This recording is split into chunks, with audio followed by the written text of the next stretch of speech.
UPSC की परीक्षा आसान नहीं होती। काफ़ी तैयारी के बाद कुछ ही प्रतिभाएं आईएएस, आईपीएस बनने का मुकाम हासिल कर पाती हैं। इनमें से आईएएस, आईपीएस बनने वाले कुछ अधिकारी अपने काम के साथ व्यवहार से भी चर्चा में आते हैं। ऐसे कई अधिकारियों की कहानी चर्चित हुई है।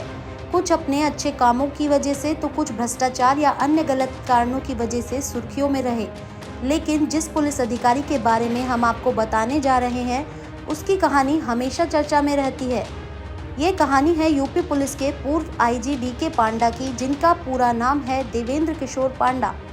गौरतलब है कि डीके पांडा ने साल 2005 में अचानक से 16 श्रृंगार के साथ ड्यूटी पर आना शुरू कर दिया था। वह ड्यूटी के दौरान महिलाओं के अंगवस्त्र में रहते थे, यहाँ तक कि उन्होंने खुद को कृष्ण की दूसरी राधा घोषित कर दिया था। उनका कहना था कि भगवान कृष्ण ने खुद उनके सपने में आकर कहा था कि वह उनकी प्रेमिका हैं। रिपोर्ट्स की माने तो वह कई सालों से चोरी छिपे राधा बनकर रहते थे। फिर एक दिन वह अचानक 16 श्रृंगार कर ड्यूटी पर पहुंचे। तब सभी को उनके इस रूप के बारे में पता चला। बाद में वह इसी लिबास में ड्यूटी पर आने लगे।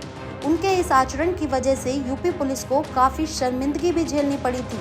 कई लोगों ने उनकी शिकायत भी की थी।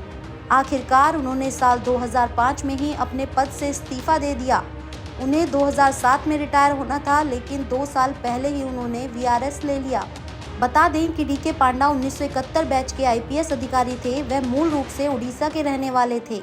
हालांकि अब डीके पांडा ने दूसरी राधा का रूप त्याग दिया है और वह कृष्णानंद बन गए हैं। वह अभी भी कृष्ण भक्ति में लीन रहते हैं। अपने घर से ही वह पूजा पाठ करते हैं। मीडिया से बातचीत में वह बताते हैं कि अब वह संत बन गए हैं और सार्वजनिक जीवन से उनका कोई लेना देना नहीं है। दूसरी राधा का रूप त्यागने के सवाल पर वह मीडिया को बताते हैं कि साल 2015 में कृष्ण ने उनके सपने में आकर यह रूप छोड़ने को कहा था। तब से वह कृष्णानंद के रूप में जीवन व्यतीत कर रहे हैं।